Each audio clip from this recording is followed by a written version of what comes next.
Grande Sampa Antônio Carvalho conversa ao pé de ouvido.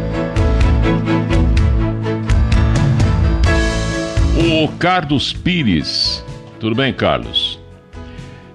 Ele faz uma pergunta aqui que eu acho que deva ser curiosidade de muita gente que nos ouve também. E eu acho que é até interessante comentar alguma coisa a respeito no Conversinha de Pé de Ouvido.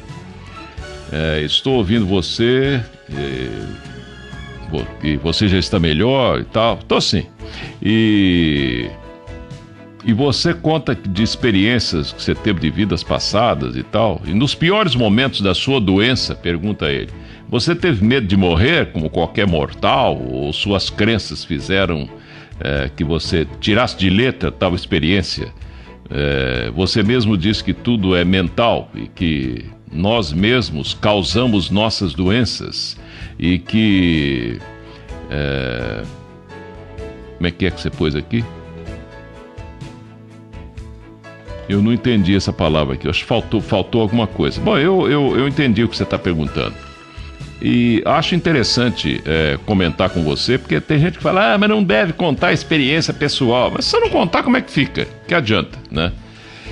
A experiência pessoal ela é interessante justamente para despertar no outro alguma curiosidade a respeito. Não é para você mostrar que você é superior ou inferior ou qualquer outra coisa, não é isso.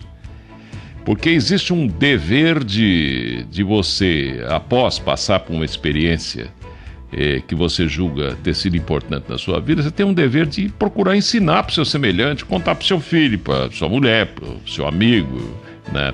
No caso nosso aqui, para o ouvinte nosso. E fazer isso como se a gente fosse uma grande família, com a melhor das intenções. Se alguém não compreender, paciência, porque não há unanimidade em nada, né? Sempre tem alguma voz discordante e tem que haver mesmo, porque isso aí é normal. Sinceramente, o Carlos, devido à lembrança que eu tenho pelo que eu contei, 59 encarnações passadas que eu tive, e isso vem dentro da cabeça da gente como se fosse um filme. É difícil a gente passar isso para os outros, porque na verdade envolve o tal computador central, que os espíritas já têm conhecimento dele, o Akasha, né? Onde você tem a caixa inferior, a caixa média e a caixa superior, onde aquilo lá é um repositório de tudo que existe no universo inteiro ou nos universos paralelos, que são 144 mil universos paralelos, segundo a tradição da teosofia e não do Carvalho, né? Teosofia que tem adeptos aí, estudiosos no mundo inteiro, e é um movimento muito forte e de gente muito importante que mudou os destinos do mundo para melhorar a sua vida, a minha vida, a vida de todos nós. Então não é uma brincadeira, não é uma invencionice, né? Então eu acredito que tudo isso me fez perder medo, né? Agora, se eu disser a você, bom, não tem medo de dor, porque muita gente tem medo de morrer porque é medo da dor. O medo, por exemplo, de você estar respirando, alguém tapa o seu nariz e a sua boca, você não respira mais, então você fica e morre, né? Quanto tempo demora para isso acontecer? Vai parecer uma eternidade. Assim que faltar oxigênio no cérebro, você vai pro beleléu, né? Você leva um tiro no coração, né? Dali a pouco, né, o coração para, você vai também, né? E eu me lembro de vidas passadas minhas, inclusive numa delas eu suicidei, e garanto a você que eu fiz a maior besteira da minha vida, né? Ou das minhas vidas. Eu era um cigano na Espanha, e me lembro bem disso, né? E eu vivia dizendo para minha mulher e 2 filhos que eu tinha na época, eu não aguento mais, eu bebia que nem um louco, já nasci nessa vida agora também, que eu bebi várias vidas. Como é que eu vou criticar o bebum hoje? Não dá, essas coisas são muito boas para você perder qualquer preconceito que você tenha com relação às outras pessoas, né? Eu já nasci negro, nasci amarelo, nasci mongol, nasci o diabo que me carrega, nasci tudo, quer dizer, como é que eu vou ter discriminação? Ué, nessa vida mesmo eu tenho mistura de sangue de índio, português, negro, tudo, tá tudo misturado aqui. Como é que eu vou discriminar? Quer dizer, então a discriminação é uma falta de conhecimento das coisas, da vida, e que ainda estão ocultas, porque a criançada da Terra não tem condições de entender, só por isso, né? Antigamente, por exemplo, tinha gente que falava, os maçons ficam sonegando informações. Ué, mas adianta falar? E hoje em dia é proibido segurar, você tem que soltar dentro do possível o máximo para tentar despertar na cabeça das pessoas alguma coisa além desse materialismo atroz que machuca todo mundo e vai continuar assim. Eu não sei se você já sentiu, os jornais econômicos, aqui em São Paulo nós temos 2, né? São os maiores jornais de hoje, eles são volumosos, enquanto os outros jornais que tratam de notícias gerais estão em decadência. Você entende o negócio disso, né? Você acha que esse mundo sustenta só com dinheiro? Você acha que tudo que sobe, não para de subir mais? A economia ela vai, sobe, dá lucro, e cada vez mais carro, a fábrica de carro cada vez produzindo mais, até um dia a gente chegar a produzir 200 bilhões de carros. Onde é que nós vamos rodar com isso, né? Com essa cidade toda parada. E a poluição um dia tem que cessar, ou cessa, ou arrebenta as condições ambientais do planeta todo. Isso é uma coisa que está na cara, é lógica do Aristóteles e não papo de ambientalista ou coisa parecida, né?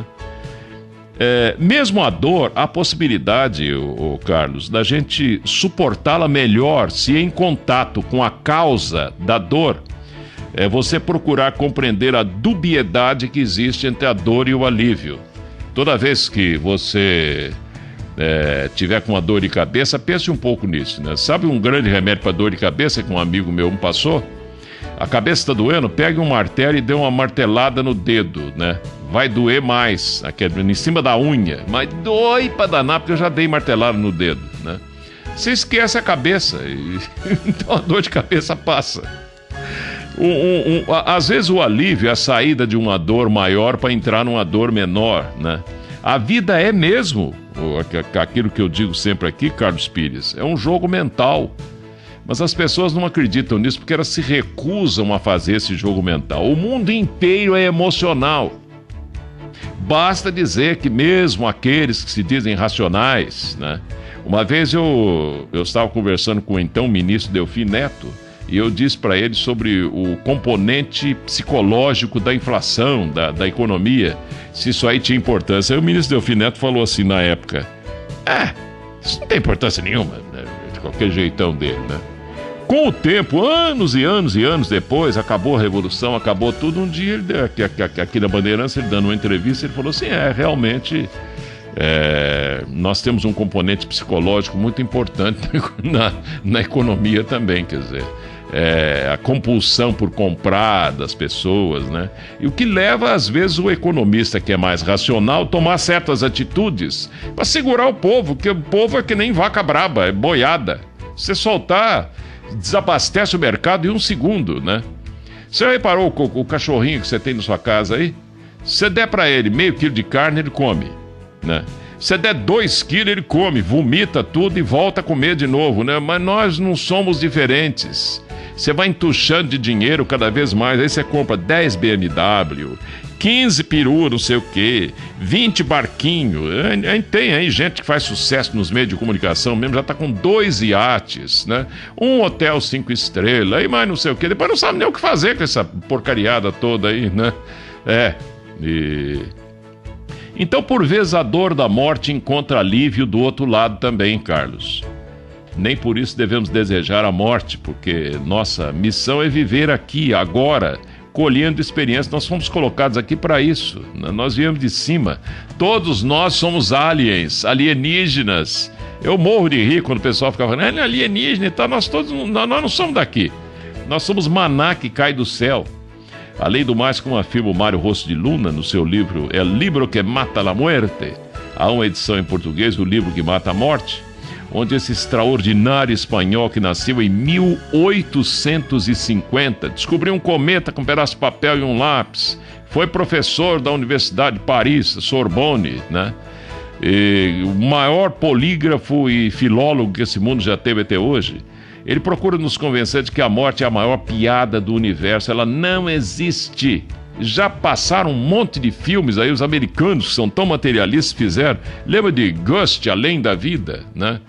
Que o Patrick Swayze, né? Ele leva um tiro e continua correndo atrás do cara que deu o tiro nele para pegar o sujeito. Aí é que ele acorda, fala, pô, eu não consigo alcançar o cara, ou então tenta dar soco no cara, não consegue, né? Aí ele vê o corpo dele tá no chão lá. E você pensa que é diferente disso, não? Você pensa que é diferente? É assim mesmo, não é assim mesmo. Agora, enquanto você não tiver certeza, enquanto encarnado, não vai adiantar nada. Você ficar falando, o Carvalho está falando que reencarnação existe, eu acho que eu vou acreditar, porque o Carvalho parece uma pessoa merecedora de crédito. Não faça isso, né? Procure provar para você mesmo que é mentira o que eu estou falando, ou verdade, tanto faz. Construa a sua verdade para você melhorar para você e não para mim.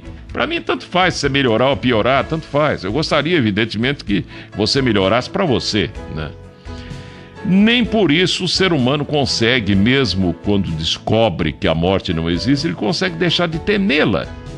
E o próprio Mário Rossi de Nunes já morreu há muito tempo, ele morreu no começo do século passado, né? A gente não consegue deixar de temer a morte porque você teme a dor que a morte possa causar, aquele mal-estar.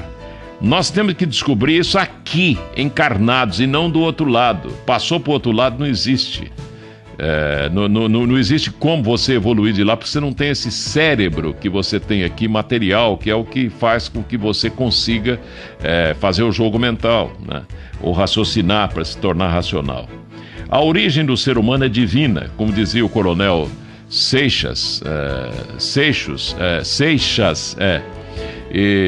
era do exército, né? E um grande amigo nosso, um dia ele fez uma palestra, eu estava assistindo, ele estava explicando que o radical div, de divino, div, significa, numa língua antiga e língua morta já também, significa cósmico e não santinho, Deus caindo do céu, com o braço aberto, julgando, mas não é isso. Quer dizer, cósmico, divino é cósmico, dizia ele. Então o ser humano, ele também é maná que cai do céu, e não só o quinto planetário que caiu aqui. O ser humano é maná que cai do céu, porque a mônada primeiro, né, como estando no momento mental, ela é criada por Kriya Shakti, ou o poder da mente, por quem de direito tem esse poder, né? E são os seres que estão por aí viajando, que a gente chama de aliens, de isso, daquilo, etc., né? E com essas naves poderosas viajando pelo universo, mas noutras dimensões, aí é que tá. E tem gente achando que eles são como a gente, viajam nessa dimensão mesmo. Nessa dimensão não dá para você viajar, compadre. Um disco voador aqui na Terra, ele tem uma velocidade, se ele materializar nessa dimensão físico-física nossa, ele tem uma velocidade limitada, senão ele explode. O atrito com o ar é muito forte. Se ele entra, por exemplo, no físico astral, opa, aí a velocidade dele triplica, quintuplica, sei lá o que mais. E se ele cai no plano físico-mental abstrato, que é o plano de onde ele vem, aí ele alcança a velocidade da luz e vai aquelas velocidades de dobra, aquelas coisas todas que você está acostumado a ver nesses filmes de ficção, né? Principalmente as viagens da nave Enterprise. A doença, Carlos, ela é imprescindível para que os senhores da criação, chamados de Kumaras, que são 4, de Ananda, Sanat, Sujata, Sanat e Satya Kumara, né? Quem estuda isso aí conhece muito bem esses seres, né? E tem um quinto, informação, que vai nos levar para um degrau acima da evolução, mas vai demorar uns 7 de anos ainda, que é o chamado Ardhanarisha Kumara, como ensinar o professor Henrique Zé de Souza, né? Ele está em formação ainda, está crescendo. Tem novidades sobre São Germano que eu não posso nem falar aqui, que o pessoal vai pensar, o cara vai ficar doido, né? Tem novidades sobre a figura de São Germano, novidade que a gente poderia contar, mas isso aí não podemos contar ainda. Não há condição, o pessoal não iria entender, né? A doença é imprescindível, porque esses chamados Kumaras que vão nos aperfeiçoando e trabalham os reinos da natureza, o primeiro trabalha o mineral, o segundo o vegetal, o terceiro o animal, o quarto o hominal ou nós, e o quinto que vem aí já vai trabalhando com os corpos mais sutilizados que nós teremos num futuro ainda muito distante. Se não apresentássemos falhas de funcionamento, porque o ser humano é mecânico, ele é mecânico, isso não é piada, não é afirmação filosófica, nada. Dê uma olhada para dentro de você. A oca tá lá com a opção de gente mostrando como é que funciona o corpo, né? Você tem uma glândula principal, que é a hipófise, comandando as outras, né?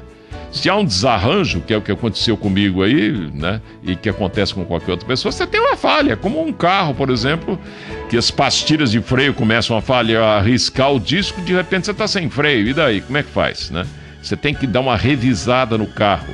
A mesma coisa é a saúde da gente. É como diz o Rosa, pobre é que nem embreagem, quanto mais trabalha, mais liso fica. É, pior que a verdade. Ainda falta um tempo enorme de aprimoramento do ser humano. Faltam 6 dias da criação e mais 34 mil anos para terminar essa obra de Deus, do Deus único de todas as religiões, chamado de ser humano. Cada dia da criação, Carlos, representa 1 centilhão de anos, numa analogia com o fóton. Eu estou falando de ciência agora aí. Se essa analogia está errada ou está certa, pouco importa. Eu aceito isso aí para poder fazer o meu jogo mental. Não interessa se você vai aceitar isso também. Procure, vá atrás, arrume alguma coisa para você comparar uma coisa com a outra. Isso chama sistemas de referência da filosofia, né? Todo cara que leciona filosofia em faculdade de Direito ou de filosofia pura sabe muito bem disso, né? Ou até mesmo num seminário onde você estuda teologia, a filosofia está lá como matéria também.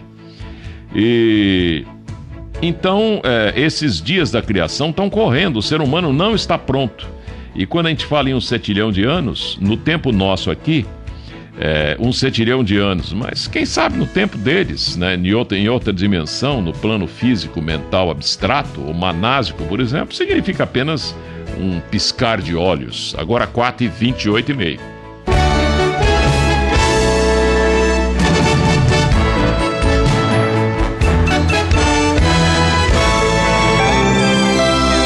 Grande Sampa.